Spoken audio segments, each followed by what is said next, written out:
Within 3 hours of arriving on the Las Vegas Boulevard, I found myself squatting in a casino vault with 30 other people, wondering if this was going to be the day that I died. Just moments before, my girlfriend Maria and her mother Justine were watching me play a slot machine in New York casino. So when I heard shooting, I didn't think anything of it. Oh my gosh. I'm sorry, reliving this is just... You know the casinos are loud and active, so when I heard the shooting, I didn't think anything of it. I thought it was coming from a nearby bar, but when I saw the group of people running and yelling, there's a shooter, run, I ran, and I ran waiting for those bullets to come. I didn't know where the shooters were or how many guns I ran.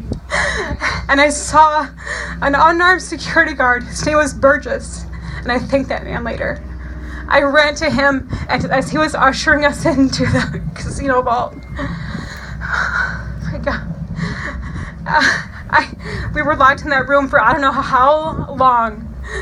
And eventually they let us out of the room with our hands up. Like me with my hands up, I didn't do anything. I was just here trying to stay alive. But as I was locked into that room, I squatted because he told us to be quiet, and I was in that room looking at 3 young girls no older than 6, looking into their eyes, and they had looks of absolute terror. Can I tell you, there were people crying, people trying to find their loved ones. I didn't realize until moments later that Maria and Justine were not with me. I was in that room with 30 other strangers. I got a text from Maria later on that they were on lockdown at MGM Casino. I didn't see them until 6 hours later. 6 hours I was separated from my loved ones. And eventually I got out of that room and I saw on the news and what had just had happened at the Route 91 Harvest Festival. We had just passed that festival hours before. Oh my goodness. I'm so sorry, everybody. As we walked out of that room, police and armed military personnel began walking into the casino, ordering us out of the area. And we were told that this entire part of the strip was going on lockdown. I was safe. Sorry, no, I was not. My God, I'm so sorry. Okay, here we go. We were told that this entire part of the strip was on lockdown. I was able to go back to my room where I continued to follow the news. At this time, a suspected bomb threat was also being investigated across the street.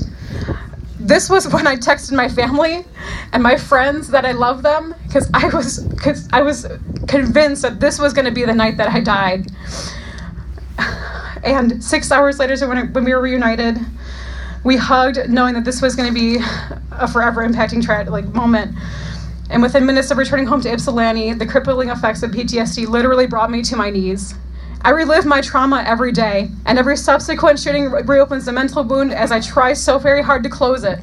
I feel the adrenaline rush through my body and the overwhelming mix of sorrow, fear, and anger clouding my mind just like it did nearly 6 months ago as I crouched and hid for my life in a casino vault. And I think to myself, how can I possibly go through the rest of my life when this won't stop? Why does our country enable attacks like this, but does nothing to stop them? Mass shootings are not normal. We deserve better for the sake of our lives. We have the right to go to concerts, to go to the dance club, to go to church, to go to the movies, to go to school, and not have to fear that someone's going to walk in there with an AR-15 rifle and take our lives or the lives of the people we love. We should not have to watch our friends and family die in front of us.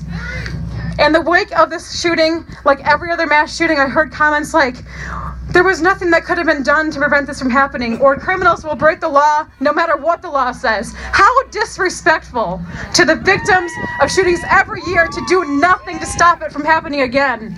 To suggest that we're not worth it. It's against our Second Amendment right. Well, guess what? I have a right to live my life. Yes. Too many of our loved ones have already been taken, and we cannot afford to lose anymore. We are here because it's time to put an end to gun violence, and I fight because I don't want anybody else to have their life threatened like mine was. And as you leave today and go back to your life, never forget the reasons why we fight. We fight because we are more valuable than any gun. We fight because no one else has to run for their lives or watch their loved ones die. And we fight for the ones that we've lost too soon. We fight for a safer today. Our lives depend on it. Thank you.